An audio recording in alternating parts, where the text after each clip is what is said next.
பேச்சு சுதந்திரம் என்பது நாட்டினுடைய பாதுகாப்பை சீர்குலைக்கக்கூடியது கிடையாது. பேச்சு சுதந்திரம் என்பது நாட்டினுடைய மக்களினுடைய அமைதியை சீர்குலைக்கக்கூடிய விஷயமாக இருக்கக்கூடாது. ஆகையால் பேச்சு சுதந்திரம் என்பது வேறு, இது போன்ற செயல்பாடுகள் என்பது வேறு அப்படிங்கிறத அந்த அடிப்படை கருத்தை நம்ம புரிஞ்சுக்கணும். ஒரு சோஷியல் மீடியாவில் இவ்வளோ குறுகிய காலத்தில் மிகப்பெரிய ஒரு ஃபாலோவர்ஸை கொண்டு வந்துட்டு மிகப்பெரிய ஒரு பேச்சு பொருளாக வரக்கூடிய அளவிற்கு வாய்ப்பு கிடையாது. என்ன ஸோ இது வருவதற்கான காரணம் என்ன? இது மாதிரி இளைஞர்களை மடைமாற்றம் செய்து அவர்களை மூளைச்சலவை செய்து பிரெயின் வாஷ் செய்து அவர்களை எப்படி ஒரு கலவரத்தை தூண்டக்கூடிய ஒரு நிலையை எப்படி இந்தியாவில் உருவாக்கலாம், எப்படி நீங்கள் பங்களாதேஷில் பார்த்தோமோ, எப்படி நம்ம ஸ்ரீலங்காவில் நம்ம பார்த்தோமோ, ஸ்ரீலங்கா அது வேறு விஷயம், பங்களாதேஷில் எப்படி நம்ம பார்த்தோம், நேபாளத்தில் கூட நம்ம ஆமாம் நேபாளத்துலேயும் அது மாதிரி ஒரு கிளாசிக் எக்ஸாம்பிள்னா பங்களாதேஷ் நம்ம எடுத்து ஒரு பெரிய ஒரு கிளாசிக்கான ஒரு எக்ஸாம்பிள் அது. அதாவது நீங்கள் ஒரு மினிஸ்டரை நீங்கள் நியமிக்கின்றீர்கள் என்றால் அது அந்த சில வகுப்பினர்களை சந்தோஷப்படுத்துவதற்கோ, சில மாநிலங்களை சந்தோஷப்படுத்துவதற்கோ, சில பிரிவுகளை சந்தோஷப்படுத்துவதற்கோ நீங்கள் ஆக்கக்கூடாது. அந்த right man for right job அப்படின்னு சொல்லுவோம். அந்த அந்த தகுதியான ஒரு மினிஸ்டரை தகுதியான இடத்துக்கு நீங்கள் அனுப்பிச்சுடும். ஸோ அப்படி இருந்தால் நிச்சயமாக அதனுடைய இது மிகப்பெரிய இடத்துக்கு கொண்டு போக முடியும். அதில் மாற்றுக்கருத்து கிடையாது. காக்ரோச் ஜனதா பார்ட்டி மீது என்ன பெரிய ஆக்ஷன்ஸ் இது வரைக்கும் எடுத்திருக்காங்க? அதுக்கான ஒரு ஒன்று கவுண்டர் மெஷர்ஸ் இது மாதிரி அது கவுண்டர் மெஷர்ஸ் நம்ம அது முடக்குவது கவுண்டர் மெஷர்ஸ். அதற்கு மேலே மக்களுக்கு தெரிவிக்கக்கூடியது, அவங்களுக்கு எஜுகேட் பண்ணக்கூடியது. இதை பற்றி என்ன நீங்கள் அறிக்கை கொடுத்துருக்கீங்க? இது மாதிரி இருக்கிறவங்கள தெரிய வந்திருக்கு, எங்களுக்கு இவ்வளோ பர்சன்டேஜ் இந்த இடத்துல இதில் வந்திருக்காங்க, இதனுடைய பின்புலம் என்னவாக தெரிகின்றது. ஒரு இராணுவத்தில் பணியாற்றி விட்டு ஜவானாக பணியாற்றிட்டு அவங்கள ஒரு சிஐஎஸ்எஃப்லேயோ இல்லை பிஎஸ்எஃப்லேயோ இல்லை ஸ்டேட் போலீஸ்லேயோ நாங்கள் எடுப்போம் அப்படின்னு சொல்லிட்டு அந்த பையன் 3-4 வருஷம் கழிச்சு வேலையை விட்டுட்டு திரும்பி மறுபடியும் அப்ளை பண்ணி இங்கே ஓடி அங்கே ஓடி என்ட்ரன்ஸ் எக்ஸாம் கொடுத்து he has to do everything again from scratch he has to do. Apply பண்ணணும், அவங்களுடைய ஃபிசிக்கல் டெஸ்ட் அட்டன் பண்ணணும், என்ட்ரன்ஸ் எக்ஸாம் கொடுக்கணும், மெடிக்கல் கிளியர் பண்ணணும், then he has to get in to again he has to prove himself. Dinamalar அன்பான வணக்கம். நம்மோடு lieutenant colonel Thiagarajan இணைந்திருக்காங்க. Sir வணக்கம். வணக்கம் சார்.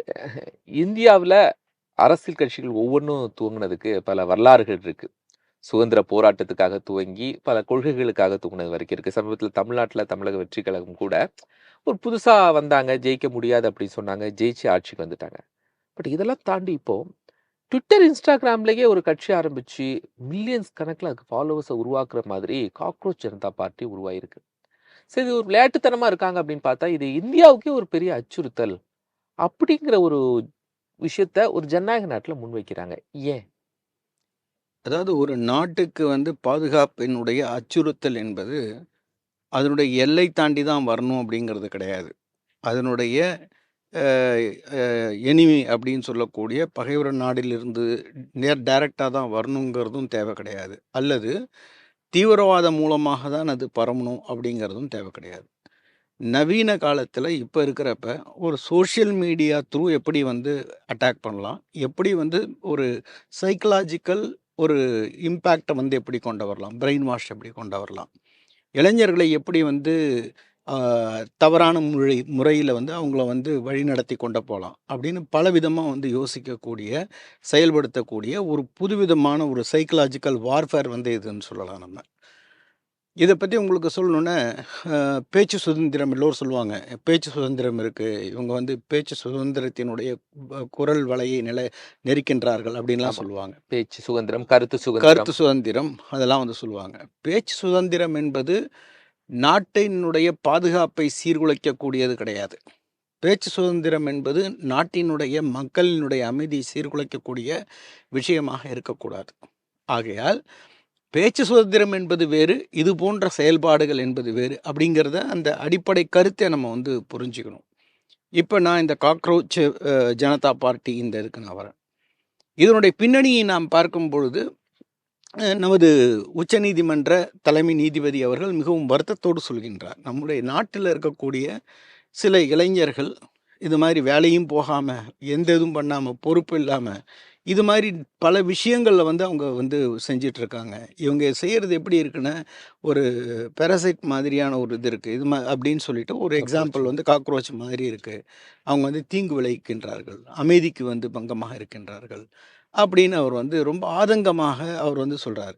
இதை பிடிச்சிக்கிட்டு ஒரு பார்ட்டியை வந்து உண்டாக்குறாங்க. எங்கேருந்து உண்டாக்குறாங்க? அமெரிக்காவிலேருந்து ஒருத்தர் உட்காந்துட்டு அங்கேருந்து உண்டாக்குறாரு. இந்தியாவிலேருந்துலாம் உட்காந்து ஓப்பன் பண்ணல, அங்கேருந்து வந்து ஓப்பன் பண்ணுறாரு. ஓப்பன் பண்ணிவிட்டு அவர் ஓப்பன் பண்ணி ஒரு 5 டேஸில் 5 மில்லியனை வந்து தாண்டி அதோடைய சப்ஸ்கிரிப்ஷன்ஸ் வந்து போகுது. ஸோ அப்படி போகும்பொழுது நம்ம யோசிக்கணும், அவர் வந்து வேலை இல்லாமல் உட்காந்துருக்காரா? அவர் வேலை இல்லாத ஒரு ஒரு பட்டாதாரி கிடையாது. அவர் அந்த ஒரு கோவத்தில் என்ன சொல்லிட்டானே அப்படின்னு ஆரம்பிக்கிற ஆள் கிடையாது. சரி, அவருடைய வந்து பின்புலத்தை பார்க்கலாம் அப்படின்னு ஆம் ஆத்மி பார்ட்டியோட அவருக்கு வந்து சம்பந்தம் இருப்பது தெரிய வருகின்றது. முதல்ல வந்து அவர் வந்து ஒரு ஹேண்டிலாகவும் இருந்திருக்கார், முக்கிய தலைவருடைய ஹேண்டிலாகவும் இருந்திருக்கார் அவர். ஸோ அவர் வந்து ஒரு இதை வந்து ஆரம்பிக்கிறாரு. நீங்கள் அவருடைய வலைதளத்தை போய் பாருங்கள், ரொம்ப ஃபென்டாஸ்டிக்காக அந்த வந்து வலைதளம் வந்து அமைச்சிருப்பாங்க. சாதாரண ஆள்லாம் வந்து ஒரு கத்துக்குட்டி, ஒரு ஒரு இளைஞன், ஒரு உத்வேகத்தில், ஒரு வேகத்தில், ஒரு கோவத்தில் வந்து அமைச்சிருக்கிற ஒரு வெப்சைட்டு கிடையாது. Well design, well coordinated, well வந்து அங்கே இந்த வார்த்தைகள்லாம் வந்து உபயோகப்படுத்தப்பட்டிருக்கின்றது. இதில் யார் யார் வரலாம், நீங்கள் வந்து வேலை இல்லாமல் இருக்கணும், உங்களுக்கு வேலையில் இன்ட்ரெஸ்ட் கூடாது, நீங்கள் வந்து வெத்து வெட்டியாக இருக்கணும் அப்படின்னு ஒரு சில இது கொடுத்துருக்காங்க. இது இருந்தால் நீங்கள் மெம்பர் ஆகிங்க அப்படின்னு சொல்லிட்டு. முக்கியமாக விஷயம் அப்படின்னு பார்த்தோன்னா எந்த ஒரு இளைஞனும் இது மாதிரி விஷயத்தில் வந்து இருக்க மாட்டான். அவங்க சொல்கிறபடி பார்த்தீங்கன்னா யாரும் இருக்க மாட்டான். ஆனால் அந்த குறுகிய காலத்தில் மில்லியன்ஸ் ஆஃப் ஃபாலோவர்ஸ் வராங்க அப்படின்னு வந்து பார்க்கும் பொழுது மீடியாவில் கிடைக்கின்ற அந்த இன்ஃபர்மேஷனை வச்சு நம்ம பார்க்கும்போது, அதாவது வந்து நாட் வந்து ஒரு அத்தன்டிகேட்டட் வெல் இன்ஃபார்ம்டு இன்ஃபர்மேஷன் சொல்ல முடியாது. இருந்தாலும் அவங்க வரக்கூடிய அந்த வலைதளத்தில் வரக்கூடிய செய்திகளை பார்க்கும்பொழுது கிட்டத்தட்ட ஒரு 40% மேலே பாகிஸ்தான் சைட்லேருந்தும், பாக்கி வெளிநாடு யூஎஸ்லேருந்தும், பாக்கி வெளிநாடுகள்லேருந்தும் அதில் வந்து ஃபாலோ பண்ணியிருக்காங்க.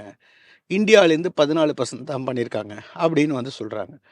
இது தவறாகவே கூட இருக்கலாம், வாய்ப்பு வந்து இல்லாமல் கூட இருக்கலாம். ஆனால் நிச்சயமாக வெளிநாட்டினுடைய பங்கு இருக்கின்றது அப்படிங்கிறதுல மாற்று கருத்து கிடையாது. பாகிஸ்தான் வந்து 40%ங்கிறது வந்து 60% போகலாம், 70% போகலாம், இல்லை 25%ஆகவும் இருக்கலாம்.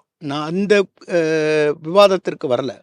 ஆனால் வெளிநாட்டினுடைய அதில் பங்கு இருக்கா அப்படின்னா நிச்சயமாக இருக்கின்றது. அது இல்லாமல் ஒரு சோஷியல் மீடியாவில் இவ்வளோ குறுகிய காலத்தில் மிகப்பெரிய ஒரு ஃபாலோவர்ஸை வந்து கொண்டு வந்துட்டு மிகப்பெரிய ஒரு பேச்சு பொருளாக வந்து வரக்கூடிய அளவிற்கு வாய்ப்பு வந்து கிடையாது.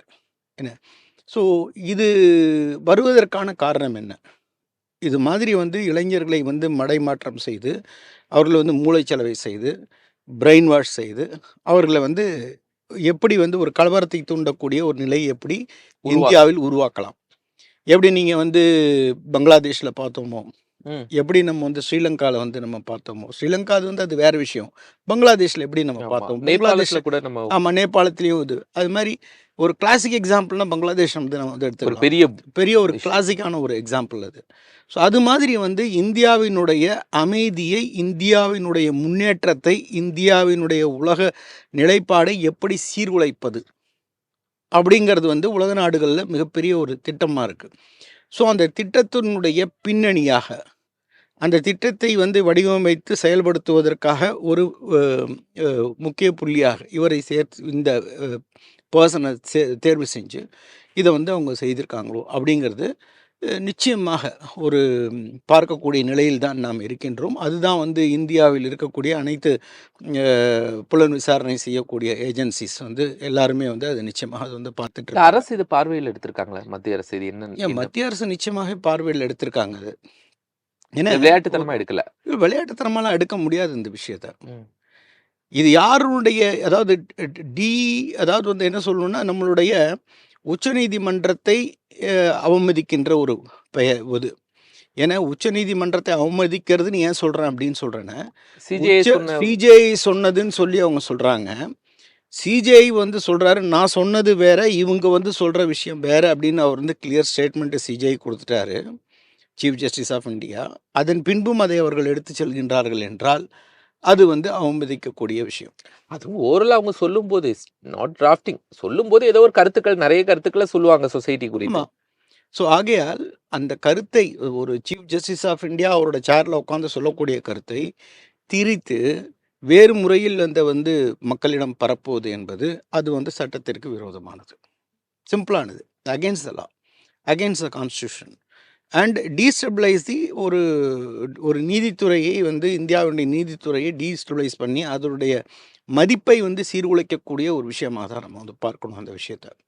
ஆகையால் நம்ம நீதிப்படி பார்த்தாலும், அதாவது சட்டம் ஒழுங்குபடி பார்த்தாலும் இது வந்து தவறானது.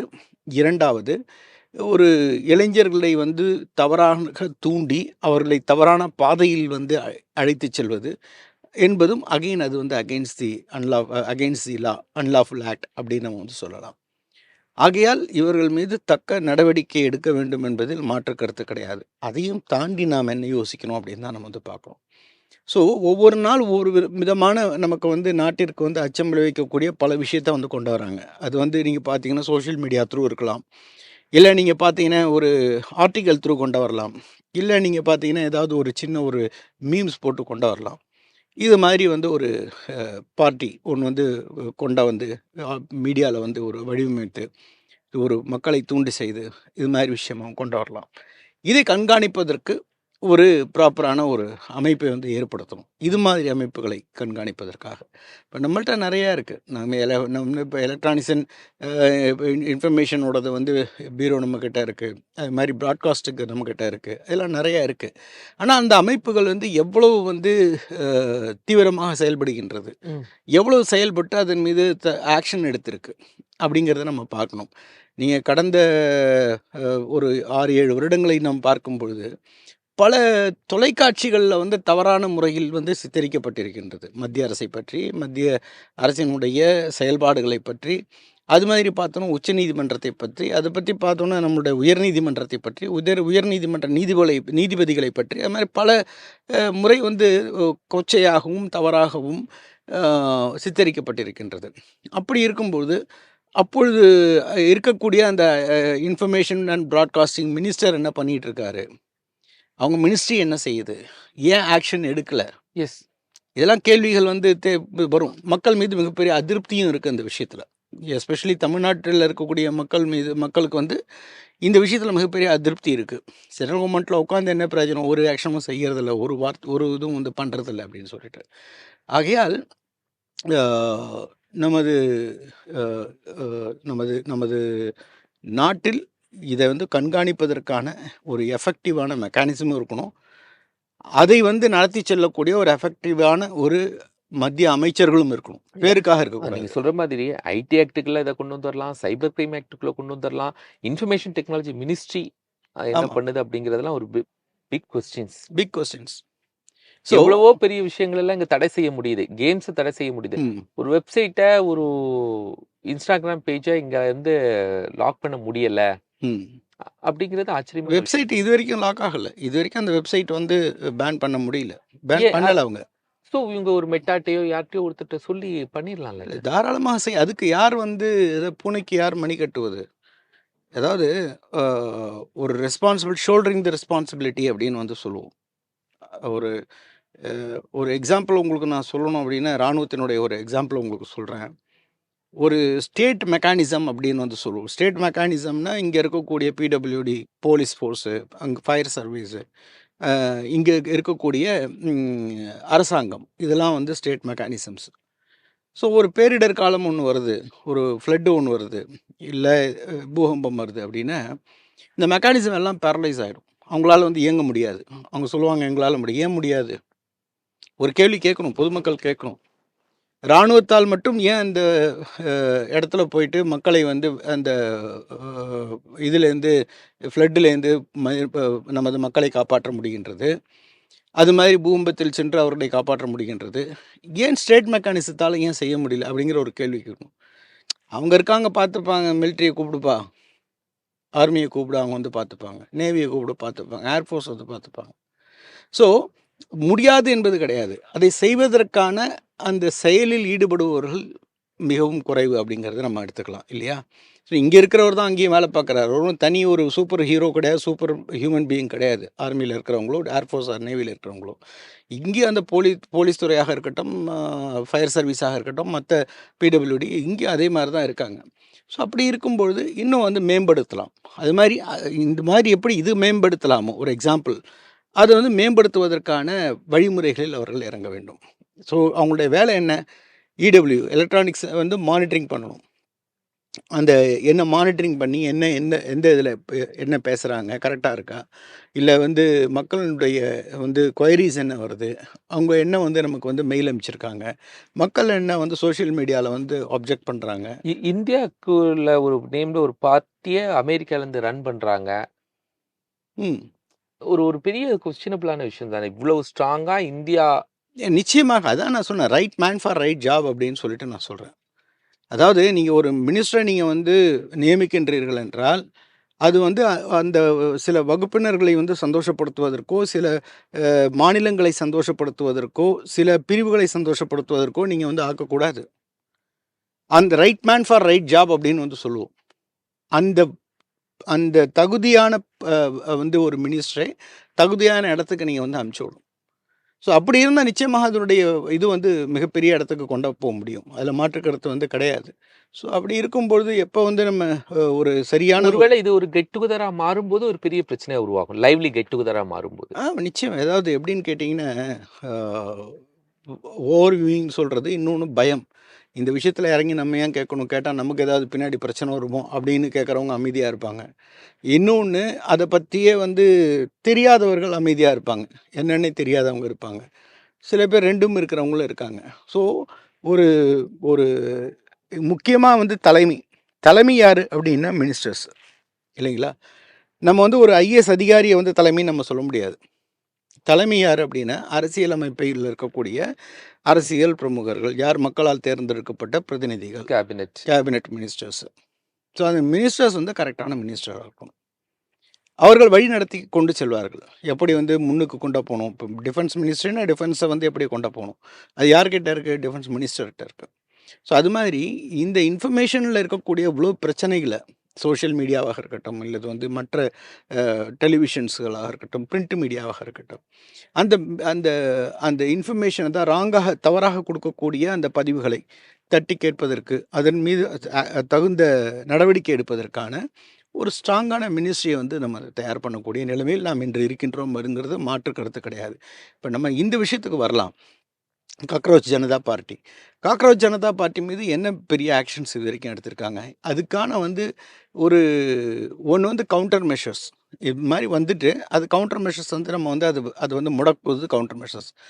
அதற்கு மேலே வந்து மக்களுக்கு வந்து தெரிவிக்கக்கூடியது, அவங்களுக்கு வந்து எஜுகேட் பண்ணக்கூடியது. இதை பற்றி என்ன நீங்கள் வந்து அறிக்கை கொடுத்துருக்கீங்க? இது மாதிரி இருக்கிறவங்கள வந்து தெரிய வந்திருக்கு, எங்களுக்கு வந்து இவ்வளோ பர்சன்டேஜ் இந்தந்த இடத்துல இதில் வந்திருக்காங்க, இதனுடைய பின்புலம் இன்னவாக தெரிகின்றது, இதை பற்றி நாங்கள் வந்து ஆக்ஷன்ஸ் எடுத்திருக்கோம், இது என்ஐஏ த்ரூ எடுத்திருக்கோம். இப்போ இன்ஃபர்மேஷன் டெரரிசமாக இருந்தாலும் டெரரிசம், ஸோ அது வந்து என்ஐஏ த்ரூ எடுக்கிறோம், இல்லை ஐபி த்ரூ எடுக்கிறோம், இல்லை வந்து புலன் விசாரணை செய்யக்கூடிய என்னென்ன ஏஜென்சி வந்து முடக்கி விட்டுருக்குறோம் எங்களதில், இது பின்னாடி நடத்திட்டு இருக்கு. ஆகையால் பதற்றப்பட வேண்டிய தேவையில்லை. ஆகையால் இது மாதிரி வழி இதன் பின் வந்து பொதுமக்கள் வந்து செல்ல வேண்டாம். அப்படி ஏதோ ஒரு அறிவுறுத்தல், ஒரு அறிவுரை வழங்கலாம் இல்லையா, ஒரு தெளிவு கொடுக்கலாம் இல்லையா? தெளிவு இதுவரை வரவில்லை. ஸோ நிச்சயமாக ஒரு நாடு முன்னேற்றத்தை நோக்கி செல்கின்றது, மிகப்பெரிய ஒரு மாற்றத்தை உலகிற்கு வந்து எடுத்து செல்கின்றது. அப்படிங்கிறப்ப உலக நாடுகள்லேருந்து அந்த கவுண்டர் பண்ணுவாங்க, யாரையும் வளர விடுறதுக்கு அவங்களுக்கு பிடிக்காது. அப்படிங்கிறப்ப இது மாதிரி விஷயங்கள் வருவது சகஜம்தான். ஆனால் இதை ப்ராப்பராக எதிர்கொள்ளக்கூடிய நிலையில் நாம் இருக்கின்றோம். இன்னொரு பக்கம் நீங்க ஒரு டிஃபென்ஸ் மினிஸ்டர் டிஃபென்ஸ்க்கான பாதுகாப்பை உறுதிப்படுத்தணும், அவர் தான் லிஃப்ட் பண்ணி கொண்டு போகணும். இப்போ அக்னிவீர் குறித்து நம்ம அஜித் தோவல் பாதுகாப்புத்துறையினுடைய ஆலோசகர் அவர் ஒரு விஷயம் சொல்றாரு, ரொம்ப ஒரு ஒரு சூப்பர் பிளான் அக்னிவீர் அப்படிங்கிறாங்க. பட் நீங்க அதை ஒரு ரிவீல் பண்ணணும், ரீஎன்லைட்டன் பண்ணணும் அப்படின்னு நீங்க சொல்றீங்க, ஏன் சார்? அதாவது அக்னிவீர் வரும்பொழுது அதுக்கான ஒரு தலைங்கமே நான் வந்து எழுதியிருந்தேன், வரவேற்றிருந்தேன்.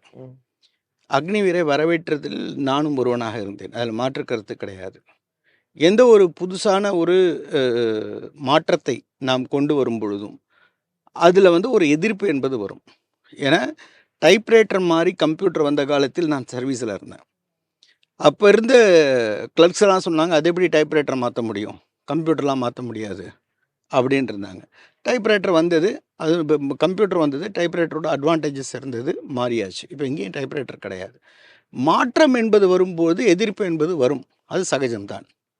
ஆனால் அந்த மாற்றத்தை கொண்டு வரும்பொழுது பல காரணிகளை நாம் எதிர்நோக்கக்கூடிய நிலையில் இருப்போம். நம்ம நினச்ச மாதிரியே வந்துடாது. அதில் ஏதாவது ஒரு மாற்றத்தை கொண்டு வரணும், ஏதாவது ஒரு ஃபைன் டியூன் பண்ணணும், அதில் வந்து சில அடிஷன்ஸ் அண்ட் டெலிஷன்ஸ் பண்ணுற மாதிரி இருக்கும். இதெல்லாம் செஞ்சால் தான் வந்து ஒரு முழுமையான ஒரு நாம் எதிர்நோக்கக்கூடிய ஒரு புதிய மாற்றத்தை நம்மால் கொடுக்க முடியும். அக்னிவீரை பொறுத்தவரை ஒரு நல்ல ஒரு டிசைன் தான் பண்ணாங்க. அக்னிவீர் என்பது புதுசும் கிடையாது. எல்லாரும் நினச்சிக்கிறாங்க புதுசு, பேர் தான் புதுசு. ஆனால் அக்னிவீர் மாதிரி இது இது வந்து அதர் ரேங்க்ஸுக்கு இருக்குது. அக்னிவீர் என்பது ஜேசிஓஸ், அதர் ரேங்க்ஸ் அண்ட் ஜேசிஓஸ் அப்படின்னு சொல்லுவோம். இராணுவ வீரர்களுக்கு உள்ளது இது. இதே வந்து ஆஃபீஸர்ஸில் வந்து ஷார்ட் சர்வீஸ் கமிஷன் ஆல்ரெடி இருக்குது. அவங்க வந்து 10 வருடங்கள் வரைக்கும் வேலை செய்யலாம். முதல்ல வந்து 4, 6 இருந்தது, 10 வருடங்கள். இப்போ அதேமாதிரி 10 வருடங்கள் வரைக்கும் வேலை செய்யலாம். அதுக்கு மேலே விருப்பம் இருந்தால் நீங்கள் கண்டினியூ பண்ணலாம். இல்லைன்னா நாங்கள் வந்து உங்களை அனுப்பிச்சி விடுவோம். இல்லை எங்கள்கிட்ட வேக்கன்சி இல்லை, நீ உங்களுடைய சூட்டபிலிட்டி சரியில்லைனாலும் நாங்கள் அனுப்புவோம் அப்படின்னு இருக்கு. ஸோ அதை பொறுத்தவரை ரிஜெக்ஷன் ஆஃப்டர் 10 இயர்ஸ் ஒரு ஆஃபீஸர் வந்து கண்டினியூ பண்ணணும்னு விருப்பப்பட்டானா அவங்களுக்கு மேக்ஸிமம் அவங்களுக்கு வந்து ஆப்பர்ச்சுனிட்டி கிடச்சிடுது. Rejections is very less. ஆனால் இந்த அக்னிவீரை பார்க்கும் பொழுது 4 ஒருவர் தான் வந்து வர முடியும், கன்ஃபார்ம், அதாவது வந்து பர்மனெண்ட் ஆக முடியும். இப்போ ஃபார் எக்ஸாம்பிள் அந்த 4 பேரில் நீங்களும் இருக்கீங்க, நானும் இருக்கேன், இன்னும் 2 பேர் இருக்காங்க. 4 பேரும் ஒன்றா வந்து அக்னிவீரில் செலெக்ஷன் ஆகி ட்ரைனிங் சென்டர் போயிடுறோம், ட்ரைனிங் முடிச்சிடுறோம். இந்திய இராணுவத்தினுடைய ஒரு பகுதியில் நம்மளை வேலைக்கு அனுப்புகிறாங்க. நமக்கு தெரியும் ட்ரைனிங்கில் 1 வருஷம் போயாச்சு, 3 வருஷம் தான் பாக்கி பேலன்ஸ் இருக்குது. இப்போ 4 பேரில் ஒருத்தன் தான் இருக்க போகிறோம், 3 பேர் அந்த இடத்த விட்டு போக போகிறோம். 4 பேருக்கும் விருப்பம் இருக்கும் கண்டினியூ பண்ணுறது இல்லையா? அப்போ 4 பேர்கிட்ட வந்து எப்படி ஒரு ஒரு ஒரு கோஆப்ரேஷன் எப்படி இருக்கும், நட்புத்தன்மை, போட்டி மனப்பான்மை இருக்கும். நட்புத்தன்மையும் ஒரு ஒரு கோஆப்ரேஷனும் இருக்கக்கூடிய ஒரு நிலை வந்து குறைவாக இருக்கும். அது ஒரு பக்கம் இருக்கட்டும். இரண்டாவது ஒரு பக்கம் மன அழுத்தம். இந்த எப்படியாவது நான் இந்த 3 வருஷத்துக்குள்ளே நான் என்னுடைய திறமையை காமிக்கணும், மற்றவனோட நான் நல்லா பண்ணணும் அப்படிங்கிறது தன்னுடைய அந்த மன அழுத்தத்திலேயே எப்பொழுது இருக்கக்கூடிய ஒரு நிலையில் வந்து தள்ளுமோ அப்படிங்கிறதும் ஒரு பார்வையாக இருக்கின்றது.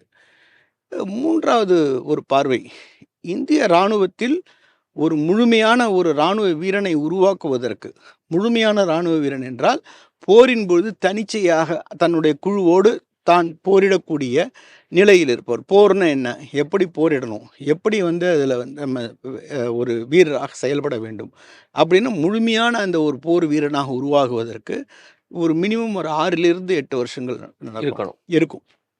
இப்போ நான் வந்து 1989 நான் இராணுவத்தில் வந்து நான் சேர்ந்தேன். நான் வந்து என்னுடைய கிளாஸ் 1 நான் வந்து ரீச் பண்ணுறது எனக்கு 8 வருஷம் ப்ளஸ் ஆச்சு. கிளாஸ் 3, கிளாஸ் 2, கிளாஸ் 1 அப்படின்னு சொல்லுவோம் அதை. அதாவது வந்து ஒவ்வொரு அதில் நிறையா படிப்புகள் இருக்குது, மேப் ரீடிங்ஸ்ன்னு இருக்குது, போரின் பொழுது எப்படி வந்து ரீட் பண்ணுறது, எப்படி வந்து போரிடுவது முறை, நிறைய அதில் வந்து இது இருக்குது, கேடர்ஸ்லாம் இருக்குது. அதெல்லாம் கிளியர் பண்ணிவிட்டு எக்ஸசைஸுக்கு ஒவ்வொரு இடம், இப்போ ராஜஸ்தானுக்கு ஒரு வாட்டி போய் ராஜஸ்தானை போய் பார்க்கணும், அங்கே எப்படி எக்ஸசைஸ் பண்ணுறாங்கங்கிறத போய் எக்ஸசைஸ் செய்யணும், அங்கே கற்றுக்கணும். அப்புறம் காடு சார்ந்த பகுதிக்கு போகணும். அப்புறம் வந்து ஜம்மு அண்ட் காஷ்மீர் சைடு போயிட்டு வரணும். இது மாதிரி ஒரு 2-3 வந்து டெரைன்ஸை பார்த்தா தான் அவனுக்கு புரியும் வார் என்பது ஒவ்வொரு டெரைனில் எப்படி வந்து மாறுபடுகின்றது, எப்படி நாம் வந்து போரிட முடியும் அப்படிங்கிறது. ஸோ அந்த ஒரு 8-9 வருஷம் ஆனால் தான் ஒரு முழுமையான ஒரு வீரனை நம்மால் உருவாக்க முடிகின்றது. அதுதான் உண்மை. அப்படி இருக்கும்பொழுது 4 வருடங்களில் வந்து நம்ம ஒருத்தரை செலக்ட் பண்ணிட்டு 3 பேரை நம்ம திருப்பி அனுப்பிச்சிடுறோம்.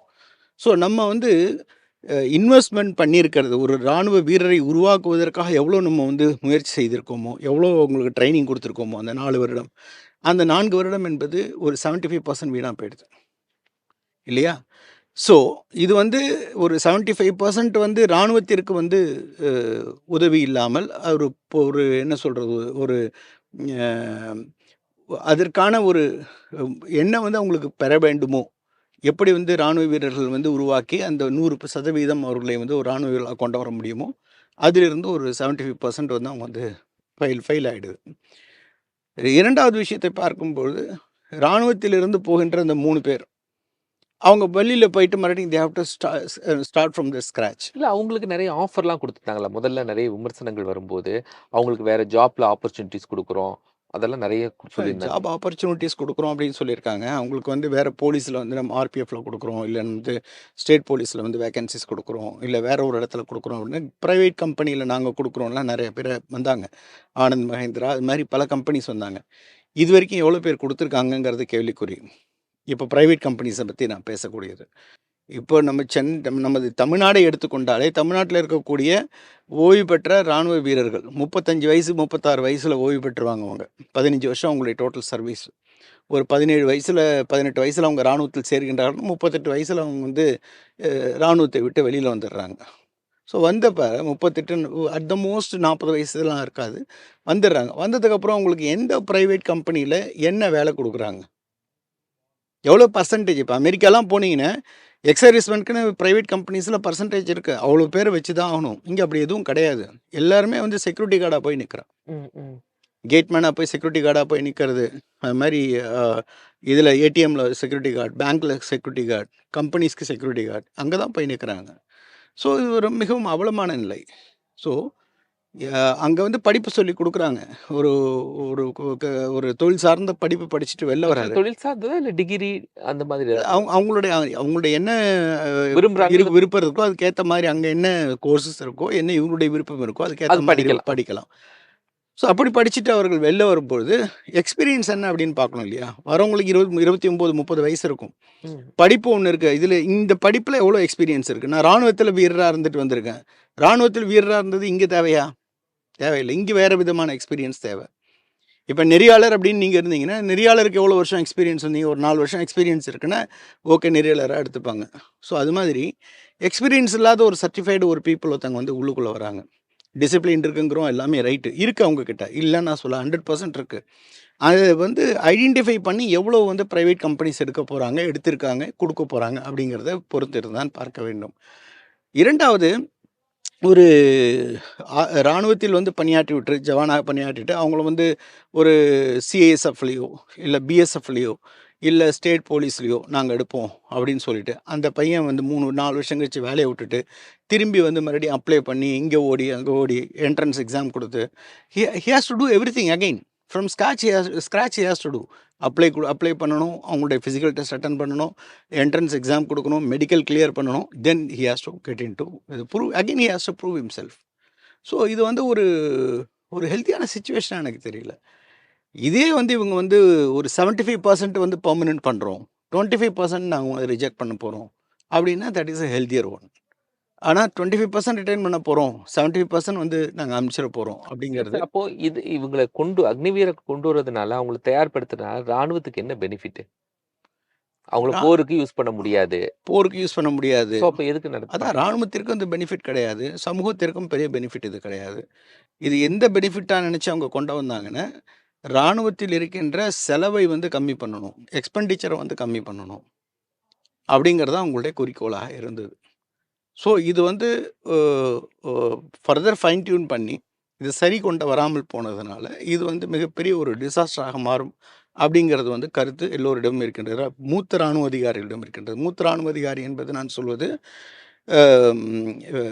நேவலினுடைய சீஃபாக இருந்தவங்க, அவங்களுடைய கருத்து. அது மாதிரி ஏர்ஃபோர்ஸினுடைய சீஃபாக இருந்தவங்க, ஆர்மியினுடைய சீனியர் மோஸ்ட் ஜென்ரலாக இருந்தவங்க, அவங்களுடைய கருத்தாக நாம் பார்க்க முடிகின்றது. தலையங்கத்திலையும் ஆமாம், பிரிண்ட் மீடியாலையும் அவங்க வந்து சொல்கிறாங்க, டெலிவிஷன்ஸ்லேயும் அவங்க வந்து இதை பற்றி பேசிகிட்டு இருக்காங்க. தே ஆர் நவ் ஓப்பனாக வந்து சொல்லிகிட்டு இருக்காங்க. ஒரு அட்வான்டேஜஸை வந்து நான் சொல்லணும் உங்களுக்கு. இராணுவத்தை பொறுத்தவரை, தரைப்படை, விமானப்படை, கப்பற்படையை பொறுத்தவரை, இராணுவத்திலிருந்து ஓய்வு பெற்ற அதிகாரிகள் தவறு ஏதாவது நடந்தால் அவர்கள் வந்து ஓப்பனாக பேசுவாங்க, பயப்பட மாட்டாங்க. நீங்கள் இதை வந்து இதே மாதிரி நீங்கள் வந்து போலீஸில் பார்க்க முடியாது. எந்த ஒரு ரிட்டையர்டு ஐபிஎஸ் வந்து ஒரு சீனியர் மோஸ்ட் ஆஃபீஸர் ஒரு ஸ்டேட் கவர்மெண்ட்டுடைய போலீஸ் இதில் வந்து ஒரு இம்ப்ரூவ்மெண்ட் கொண்டு வரணும், இங்கே இது சரியில்லை, அது அப்படி பண்ணணும் அப்படின்னு ஓப்பன் ரெக்கமெண்டேஷன்ஸை அவங்க வந்து பொது தளங்களில் வந்து இட மாட்டாங்க. அது மாதிரி வந்து பிரிண்ட் மீடியாவில் இது பண்ண மாட்டாங்க. ஸோ அது பார்க்கும் பொழுது இராணுவத்தில் வந்து இராணுவ அதிகாரிகள் அவங்க எதுவும் கவலைப்பட மாட்டாங்க. தன்னுடைய என்ன நினைக்கின்றோம் அப்படிங்கிற விஷயத்த தெள்ளத் தெளிவாக அவருடைய அ பதிவை அவர்கள் இட்டு விடுவார்கள் அப்படிங்கிறதுல மாற்று கருத்து இல்ல. ரொம்ப முக்கியமான டைம் சார். அக்னிவீரா இருக்கட்டும், காக்ரோச் ஜனதா பார்ட்டியா இருக்கட்டும். கவர்மெண்ட்டு ரொம்ப முக்கியத்துவம் குடுத்து ரீஃபைன் பண்ணக்கூடிய ஒரு சிச்சுவேஷன். அது ஐடி டிபார்ட்மெண்ட்டா இருக்கட்டும், டிஃபென்ஸா இருக்கட்டும். சின்னதா வரும்போதே நெறைய அனலைசிஸ் பண்ண வேண்டியது இருக்கு. ஏன்னா இன்னைக்கு நிச்சயமாக. ஜென்சி அப்படிங்கிறவங்க ரொம்ப கவனமா ஒவ்வொரு விஷயத்தையும் எடுக்குறாங்க. அவங்க நெனைக்கிறது மாதிரி இல்ல அப்படின்னா, அவங்க வேற மாதிரியான ஒரு பார்ட்டுக்குள்ள போற மாதிரி இருக்காங்க. ஸோ நெறைய விஷயங்கள இது ஒரு கவர்மெண்ட்டுக்கும், நம்ம அட்மினிஸ்ட்ரேட்டிவ் சிஸ்டத்துக்கே நெறைய இன்ஃபர்மேஷன குடுத்துருக்கீங்க. ரொம்ப தேங்க் யூ சார். நன்றி. ஜெய் ஹிந்த், ஜெய் பாரத், வந்தே மாதரம். நேயர்களே மற்றும் ஒரு நிகழ்ச்சியில் நம்ம சந்திக்கலாம். நன்றி.